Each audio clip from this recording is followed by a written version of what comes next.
Do you know the secret recipe of success? Or are you the one who thinks success is luck by chance? Let's see how Bernard Arnault has become the richest man in Europe. Was he born with the golden spoon, or is it the hard work that has earned him success? Let's explore.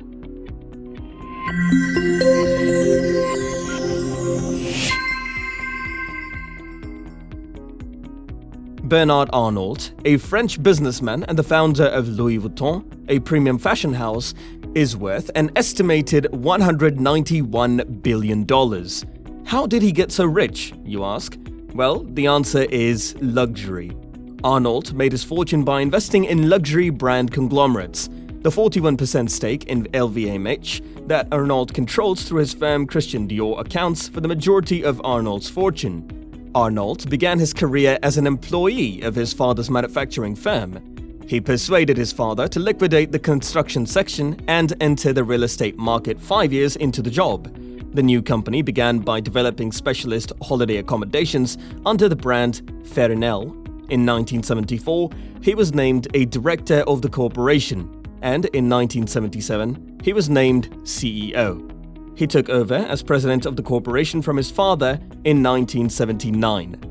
In 1984, Arnault and Antoine Bernheim, a managing partner of the French bank Lazard Frères & Co., raised the $80 million required to purchase Bussac Sans Frères, a bankrupt textile company that owned the Christian Dior design label, including the $15 million of their own money. Over the next 11 years, LVMH's worth climbed 15-fold, while sales and profit increased 5-fold. Arnault's decentralization program and efforts to promote each brand's legacy so that each company is considered independently in its own right have been major elements in the company's success. Even in the midst of a global pandemic, Bernard Arnault has demonstrated that being a luxury goods entrepreneur is rewarding. Sure, revenues at the French luxury firm LVMH plunged 17% in 2020 and earnings fell 28%, but you'd never know it from looking at the stock price. Arnault, the CEO of LVMH and the world's third richest person, is now worth $171 billion, up from $95 billion a little more than a year ago, thanks to a 107% increase in the stock price since March 18, 2020. Shareholders appear to have been counting on a recovery in revenues and profitability.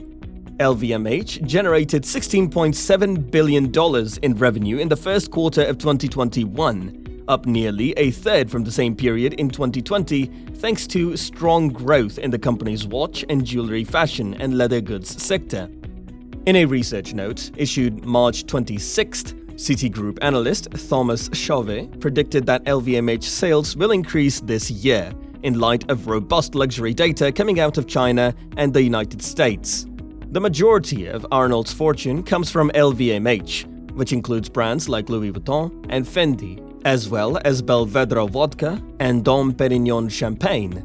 The rest of his fortune comes from a 2% ownership in Hermes, a 6% stake in Carrefour, and an estimated $1 billion in cash and other investments.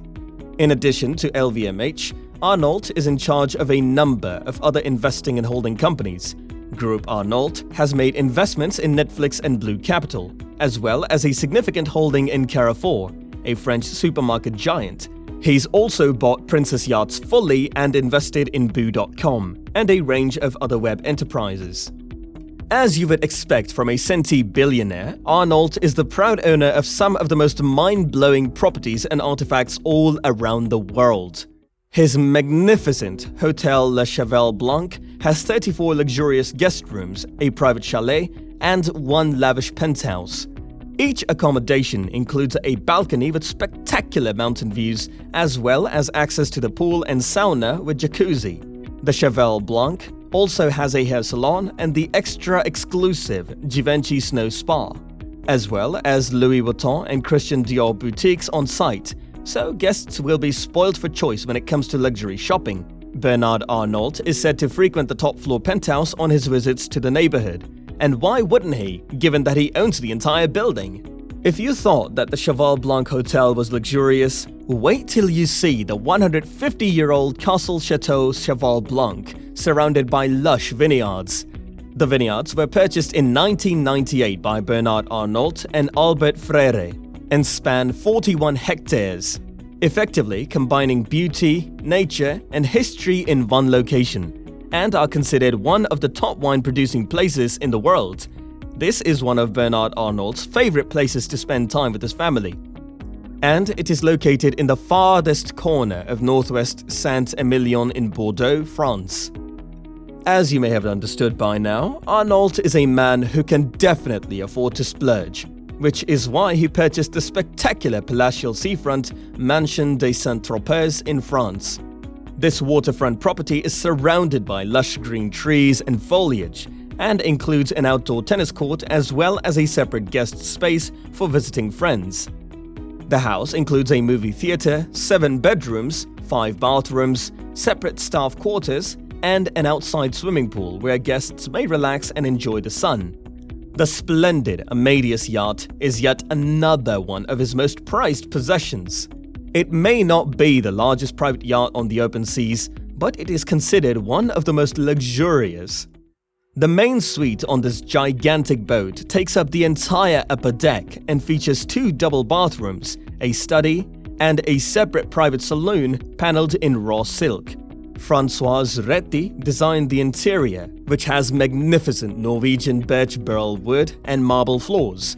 The ship can accommodate 12 people in 6 cabins, a second twin cabin intended for staff use but designed to the same standard as the guest cabins is located on the lower deck. A stainless steel and glass elevator connects the guest rooms to the bridge deck, as well as a dedicated cinema room, a gym, and an automated golf driving range. Of course, an amazing yacht requires amazing docks, which is probably why Arnault bought the Indigo Islands. This 133-acre estate is worth more than $35 million and includes multiple hilltop villas, stunning beaches, tennis courts, and a small marina. It's one of the Arnault family's favorite vacation spots, surrounded by gorgeous blue waters and seas lapping into golden beaches. Johnny Depp and Leonardo DiCaprio are among the many celebs that have properties in the region. When he is not cruising around on the vast seas, the BMW 7 Series is his vehicle of choice, one of the world's most reliable automobiles, offering both style and comfort. The BMW 7 Series has a light carbon fiber body and rear seats that allow you to put your feet up. The 7 Series is the first vehicle to feature the new iDrive touchscreen interface.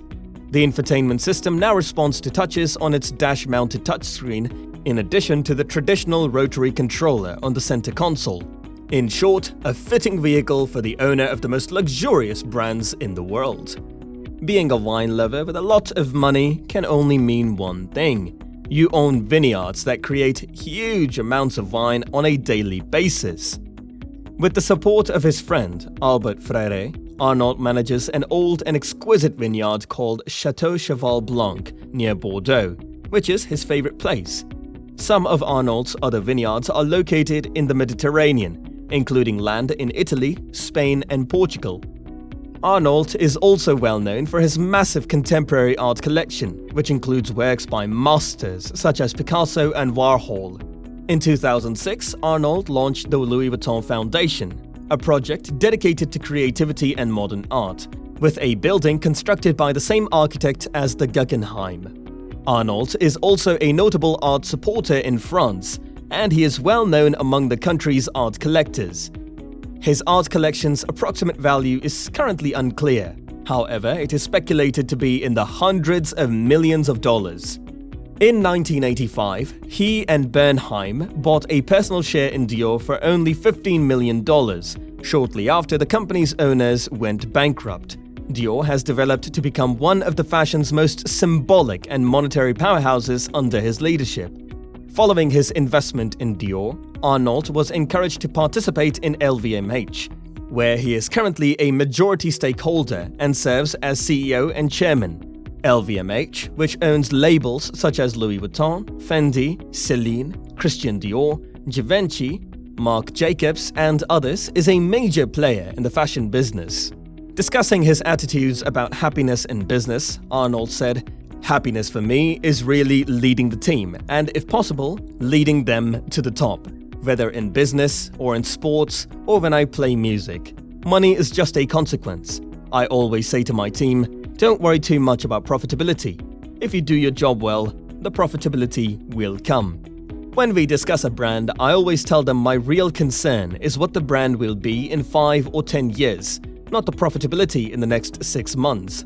If you take a brand like Louis Vuitton, which is the #1 luxury brand in the world, what I am interested in is how we can make it as admired and successful in 10 years as it is today. It's not how much we're going to make next year. This brings our video to an end. What have you learned from the tale of the richest man in Europe? Are you convinced that hard work and passion can change the dust into gold? Do tell us your thoughts in the comment section below. That's all for today. You must be inspired by knowing the victorious lifestyle of Arnault. If so, then do not forget to like and subscribe to Business Empire. Also, hit the bell icon to get the notification of fantastic content. Hope to see you in good health. Goodbye.